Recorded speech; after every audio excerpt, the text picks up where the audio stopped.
Creatures of the Night. Written by A.P. McMAHON. Read for you by Edward E. French.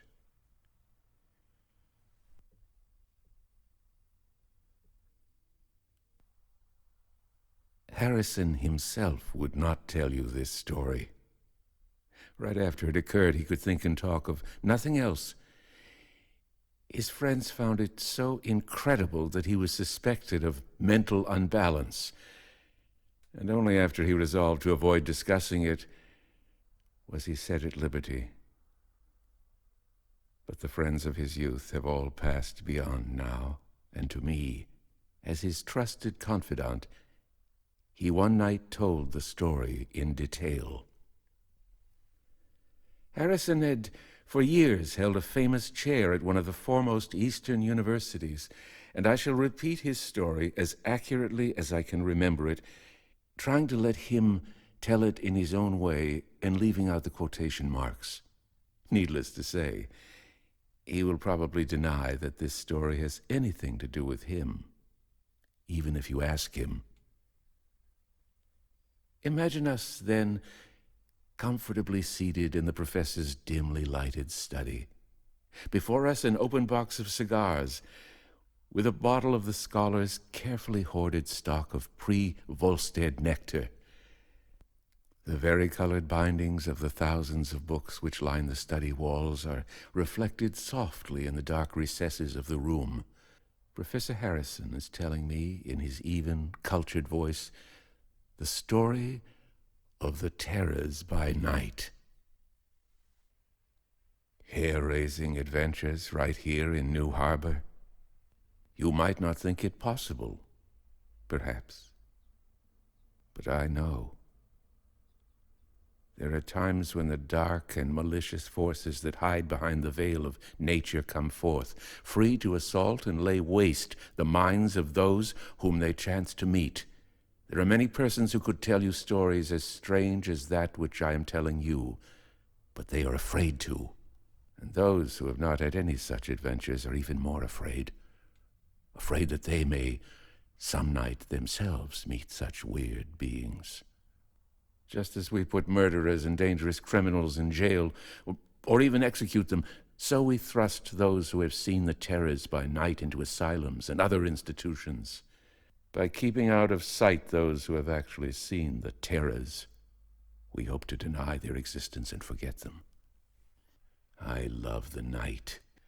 When you cherish the darkness and prefer it to the coarser glare of day, you are able to penetrate deeper into what really is. Landscapes and buildings which by day are ugly and stupid at night become beautiful and interesting. Have you ever noticed that the same thing happens with people?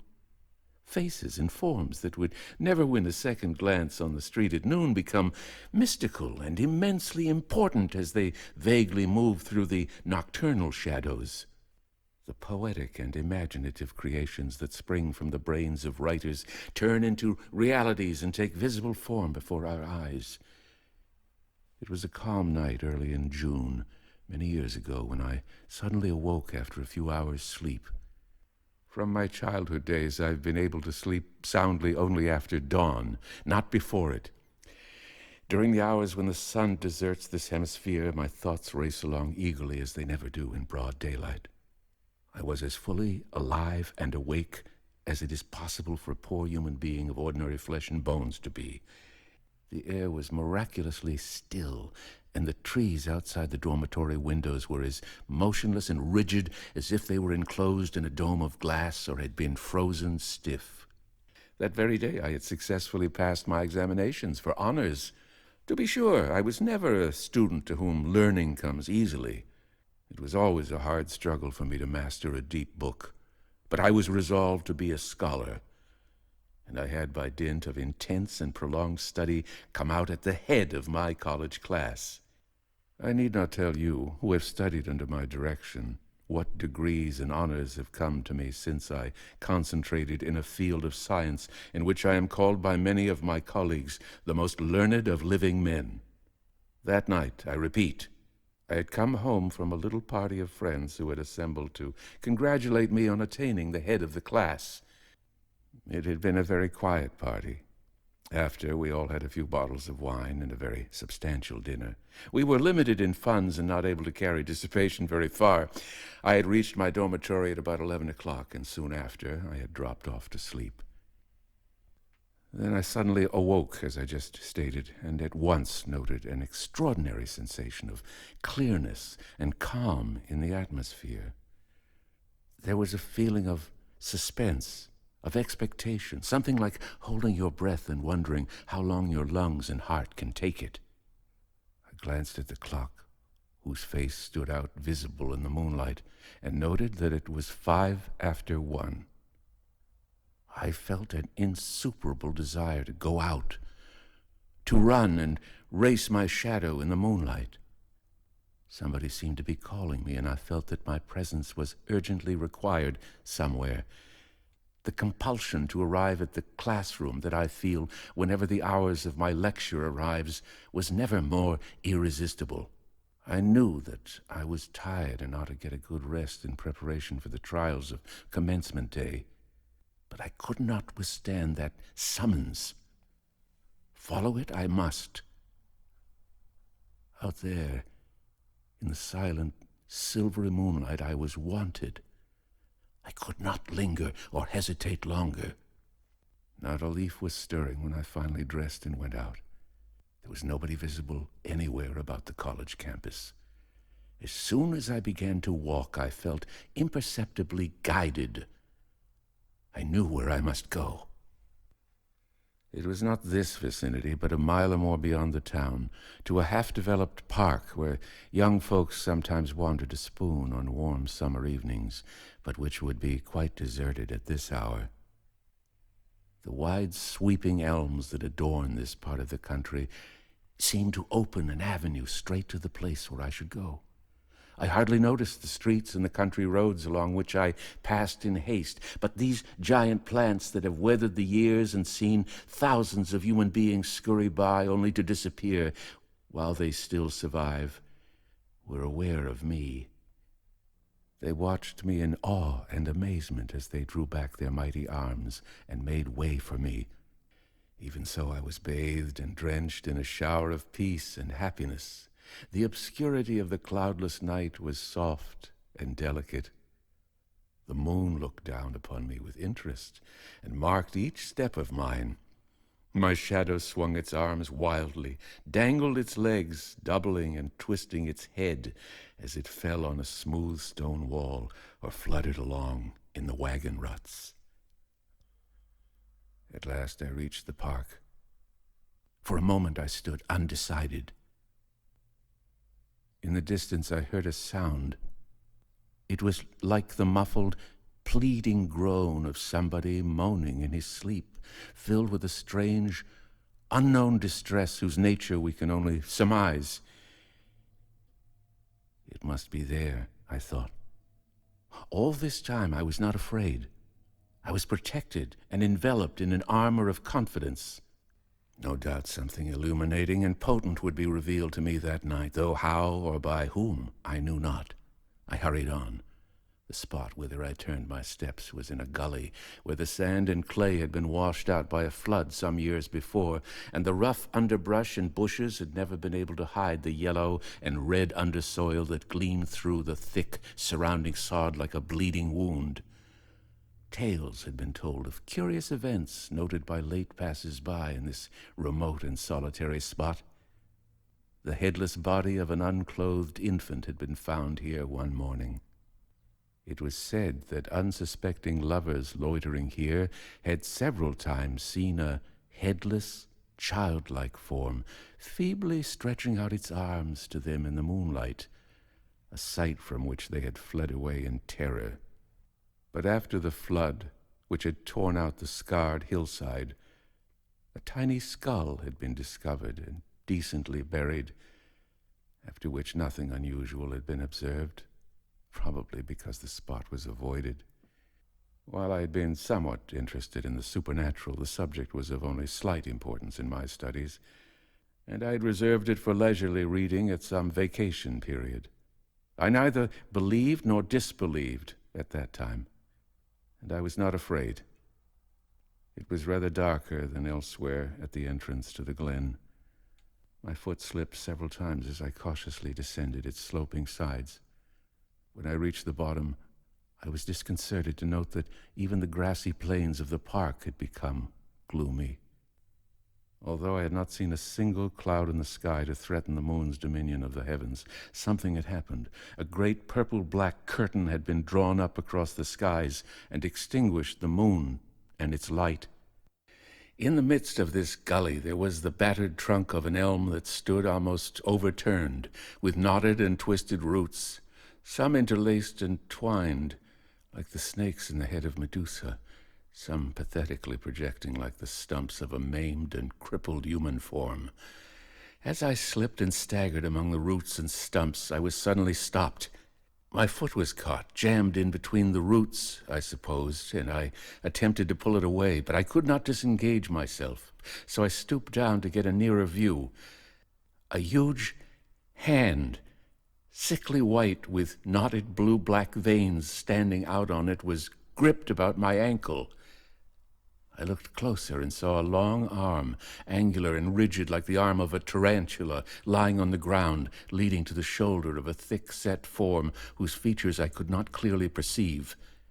But it was a man that held me in this strange fashion, a man who was not himself near the ground, but was sitting bent and crouched on top of the weather-beaten stump of which I have already spoken. His arm must have been at least twice his own height, as it stretched out and snatched me like a fly. And then the arm began to draw me in toward him, and the arm gradually disappeared into his shoulder as the tongue of an anteater is sucked back into its mouth. I attempted to break the hold of this long, bony arm that held me prisoner. My efforts were in vain. Kicking, beating, and struggling, I was dragged relentlessly over the uneven ground to the very base of the stump.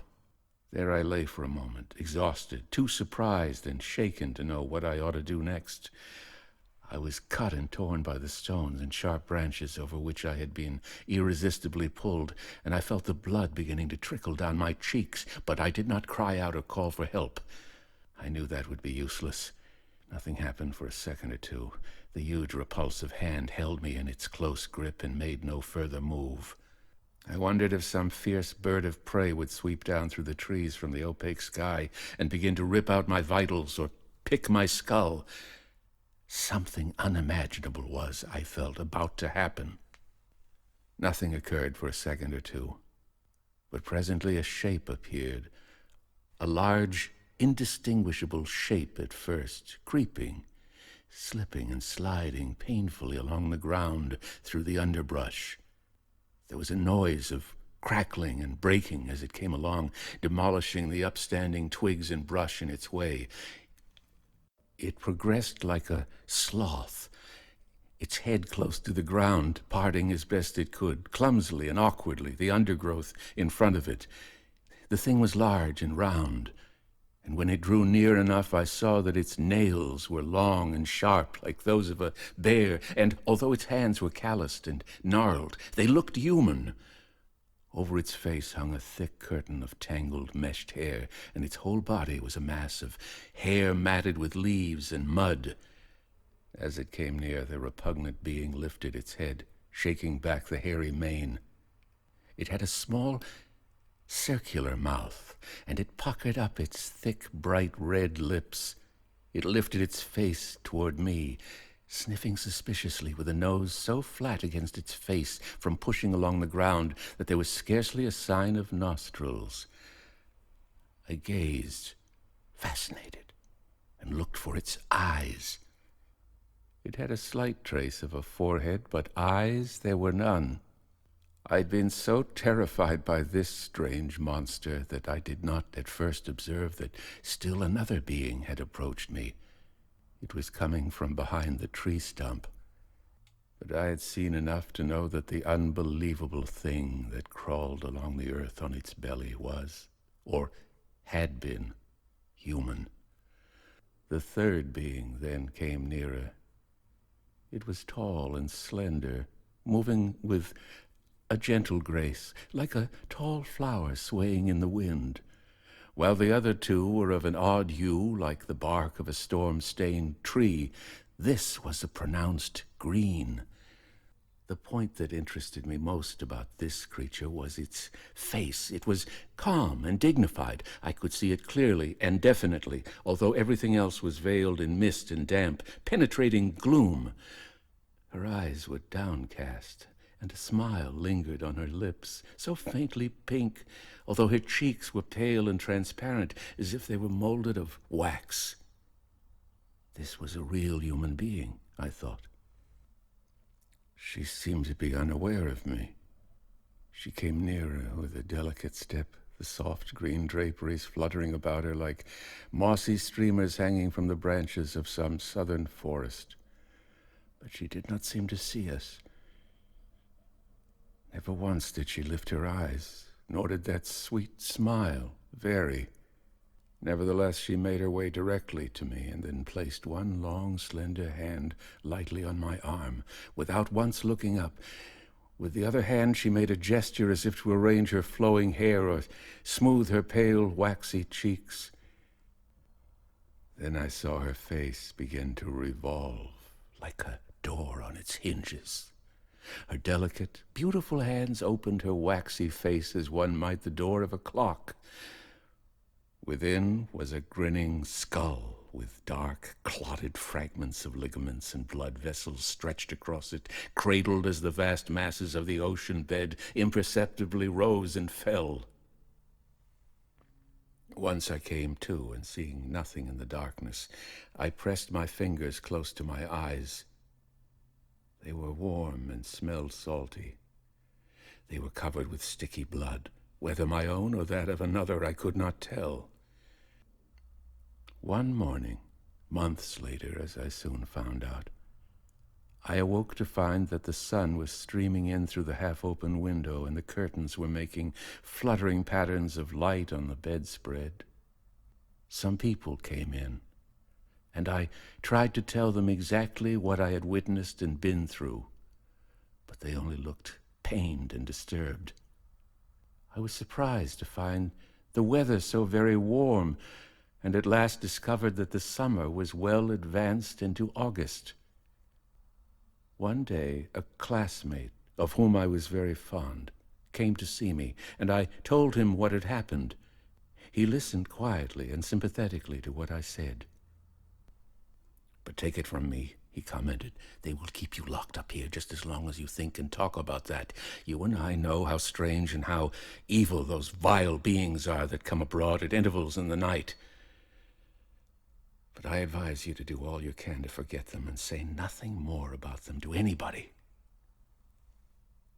I have kept his advice. Few, besides yourself, have ever heard me speak of it. But I am just as sure tonight, years afterward, as I am of these books and bottles, that what I saw and felt that night really exists.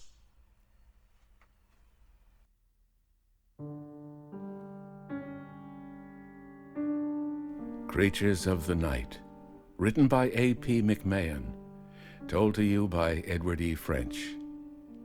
A copyright exists on all recordings issued by Edward E. French.